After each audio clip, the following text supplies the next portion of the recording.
बिस्मिल्लाहिर्रहमानिर्रहीम। अस्सलामु अलैकुम वरहमतुल्लाहि वबरकातुहू। मोहम्मद तसद्दुक़ हुसैन आपकी खिदमत में हाजिर है। मुअज़्ज़ज़ नाज़रीन, हमारे चैनल को सब्सक्राइब और लाइक करना ना भूलिएगा।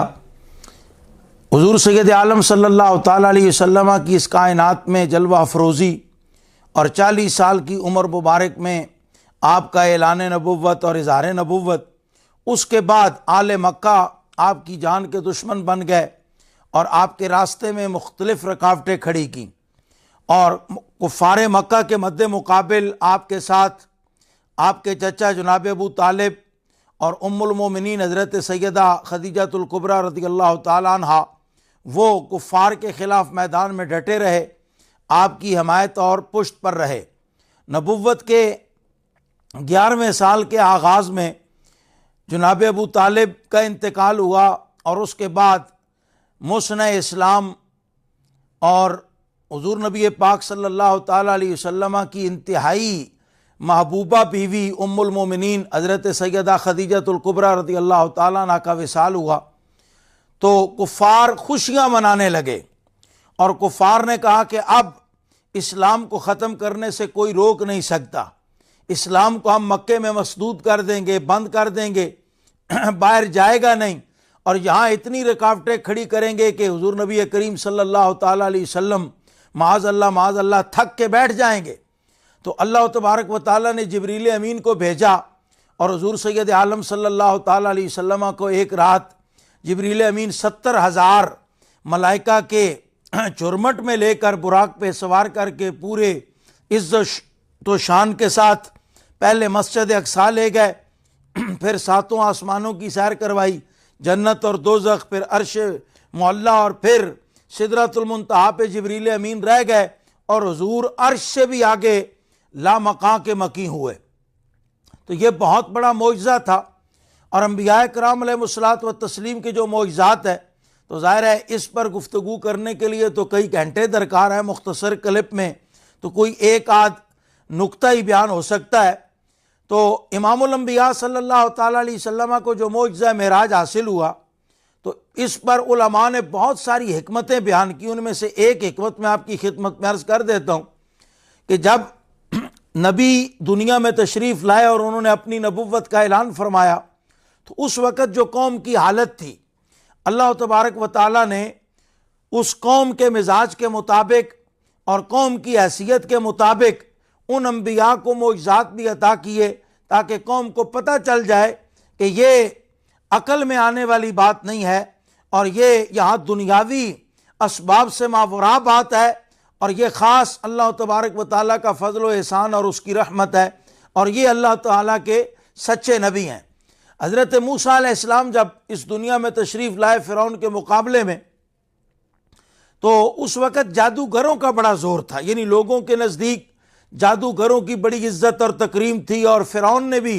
उन्हें अपनी कैबिनेट में शामिल कर रखा था और जादूगरों पर जो है वो फ़िरौन को भी बड़ा एतमाद था। तो अल्लाह तबारक व तआला ने हज़रत मूसा अलैहिस्सलाम को असा का मोइज़ा अता फरमाया, यानी जब हज़रत मूसा अलैहिस्सलाम अपने उस असा मुबारक को ज़मीन पर फेंकते तो वो अजदहा बन जाता, सांप बन जाता और फिर जब आप उसे अपने दस्ते मुबारक में पकड़ते तो दोबारा वो असा बन जाता। तो इस पर मुकाबला भी या कुरान पाक में 9वें पारे में, 16वें पारे में, फिर 20वें पारे में अल्लाह तबारक व तआला ने इसके अलावा भी मुख्तलिफ मकामात पर अल्लाह तबारक व तआला ने हज़रत मूसा अलैहिस्सलाम के इस मोजज़ा का ज़िक्र कुरान पाक में किया कि अल्लाह तबारक व तआला ने हज़रत मूसा अलैहिस्सलाम को ये मोजज़ा अता फरमाया। और जब उन जादूगरों के साथ मुकाबला हुआ तो हज़रत मूसा अलैहिस्सलाम ने जब अपना असा मुबारक फेंका तो उसने वो रस्सियाँ, वो डंडे सब कुछ खा लिया और हज़रत मूसा अलैहिस्सलाम जो है उन्होंने जब दोबारा असा मुबारक उसको पकड़ा अजदहा को तो वह असा बन गया और जादूगरों को ये पता चल गया कि ये शोबदा, अकल, फाम, इदराक ये सब कुछ इससे मावरा बात है और हज़रत मूसा अलैहिस्सलाम जो है वो अल्लाह तबारक व तआला के सच्चे और जलीलुल कदर पैगम्बर हैं। यही वजह है कि उस मुकाबले के फ़ौरन बाद जादूगर जो है वो झुक गए और उन्होंने हज़रत मूसा अलैहिस्सलाम के दस्ते पाक पर बैत करते हुए अपने इस्लाम का ऐलान किया। हालांकि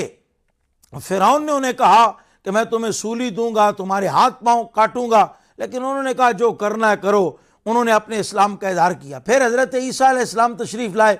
उस वक़्त तिब का बड़ा उरूज था, यानी लोग जो है वो तबीबों के पास, हुक्मा के पास जाते और हुक्मा के पास बड़ी जिद्दत आ गई थी और इलाज के नित नए तरीके उन्होंने दरियाफ्त किए थे। लेकिन मुर्दे का ज़ाहिर है जब बंदे की डेथ हो जाए, फौत हो जाए, तो मुर्दे को ज़िंदा करना वो हकीम कहते हैं ये किसके बस में है। तो अल्लाह तबारक व तआला ने हज़रत मूसा अलैहिस्सलाम को जो मोजज़ात अता फरमाए उसमें यह था कि किसी को कोढ़ की बीमारी हो, आप अपना दस्ते मुबारक फेरते तो वो बंदा फ़ौरन शिफा याब हो जाता। कोई अगर मादरजाद अंधा हो तो उसके आँखों पर आप दस्ते मुबारक फेरते तो वो शिफा याब हो जाता। और हज़रत ईसा अलैहिस्सलाम को अल्लाह तबारक व तआला ने यह मौजज़ा भी दिया कि आप मिट्टी से परिंदा बना के उसमें फूंक मारते तो वो जिंदा हो के परिंदे की सूरत में उड़ना शुरू हो जाता। और वह उहियल मौता बिइज़्निल्लाह, और अल्लाह ताला के हुक्म से हज़रत ईसा अलैहिस्सलाम को अल्लाह ताला ने यह कुव्वत और ताकत अता फरमाई कि आप अगर मुर्दा जिस्म पर भी अपना दस्ते मुबारक रखते तो वो मुर्दा भी जिंदा हो जाता। मतलब यह कि हकीमों ने और उन तबीबों ने यह जान लिया कि यह बात जो है ये कोई अटकल पच्चू नहीं, दुनिया का कोई मतलब शोबदाबाजी, ये दुनिया का कोई फाम अकल नहीं है, बल्कि यह अकलो फाम से मावराश है, आदतन मुहाल है। और हज़रत ईसा अलैहिस्सलाम अल्लाह ताला के सच्चे और जलीलुल कदर पैगम्बर हैं। जब हुज़ूर सैयद आलम सल्लल्लाहु ताला अलैहि वसल्लम तशरीफ़ लाए तो एक तो जो मैंने इब्तिदा में बात की कि अल्लाह तबारक व तआला ने आपको मौजज़ा मेराज अता फरमा के जहाँ नबी पाक सल्लल्लाहु ताला अलैहि वसल्लम को तसल्ली दी, वहाँ कुफ़ारे मक्का में भी ये ऐलान किया कि जिस दीन को तुम मक्का में महबूस करना चाहते हो, जिस दीन को तुम मक्का में रोकना चाहते हो और जिस इस्लाम को तुम मक्का में कैद करना चाहते हो, अल्लाह ताला तो अपने महबूब के लिए आसमानों के दरवाजे भी खोल रहा है, तुम दुनिया के दरवाजे कैसे बंद करोगे। और दूसरी हिकमत जैसे मैंने कहा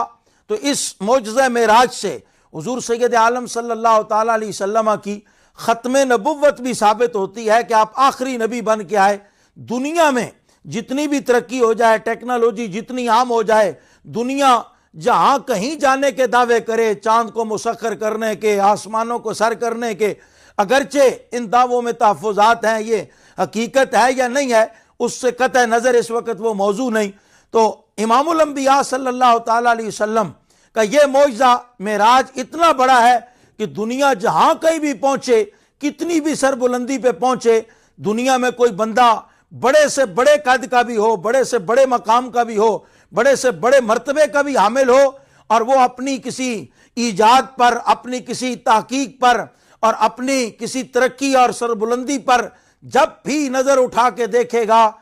तो उसे पहले निशानात सैयदा आमना के लाल के कदमैन शरीफैन के मिलेंगे और वो ये समझ जाएगा कि यहाँ से मुझसे पहले भी कोई हस्ती गुजर गई है और उस हस्ती को दुनिया मुहम्मदुर रसूलुल्लाह सल्लल्लाहु ताला अलैहि वसल्लम के पाकीज़ा इसम से जानती है। इसकी सिर्फ मैं एक मिसाल पेश करता हूँ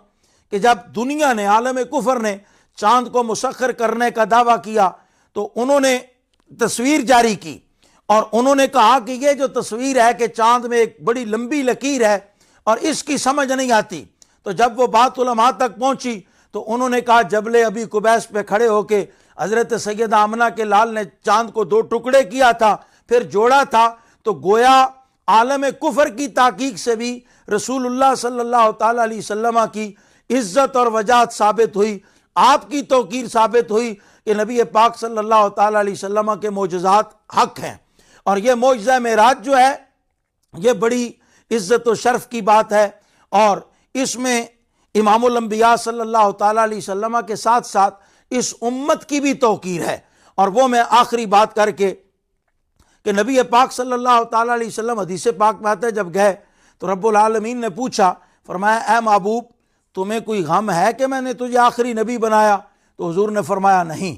आपकी जब जवाब हुआ तो रब्बुल आलमीन की बारगाह से इरशाद हुआ, फरमाया क्या तेरी उम्मत को इस बात का गम है कि मैंने उसे आखिरी उम्मत बनाया? तो रसूलुल्लाह सल्लल्लाहु ताला अलैहि वसल्लम ने जवाब दिया ला, या अल्लाह हम तेरे फैसले पर मुतमैन हैं, राज़ी हैं, खुश हैं तेरी हिकमतों पर और तेरी कुदरत कामला पर, ना मुझे कोई गम है ना मेरी उम्मत को गम है। तो अल्लाह तबारक व तआला ने फरमाया महबूब अपनी उम्मत को जाके खुशखबरी देना कि तुम्हें आखिरी उम्मत इसलिए बनाया है ताकि मैं पहली उम्मतों के आमाले बद तो तुम्हारे सामने जाहिर करूं, उनको तो तुम्हारे सामने रुसवा करूं, लेकिन तुम्हारी उम्मत को किसी के सामने रुसवा ना करूं। तो मोइज़ा मेराज में जहां रसूलुल्लाह सल्लल्लाहु ताला अलैहि वसल्लम की वजात, इज़्ज़त, शर्फ, फजीलत, मकाम, मर्तबा और रिफ़त है, वहीं इस उम्मत के लिए भी ये बात बायस एजाज़ है। और उम्मत मुस्लिमा बजा तौर पर इमामुल अंबिया सल्लल्लाहु ताला अलैहि वसल्लम के इस मोइज़ा पर फ़ख्र करती है। अल्लाह ताला हम सब के कुलूब को इमामुल अंबिया सल्लल्लाहु ताला अलैहि वसल्लम की मोहब्बत और इताअत से मुनव्वर रखे और अल्लाह ताला खात्मा बिल ईमान फरमाए।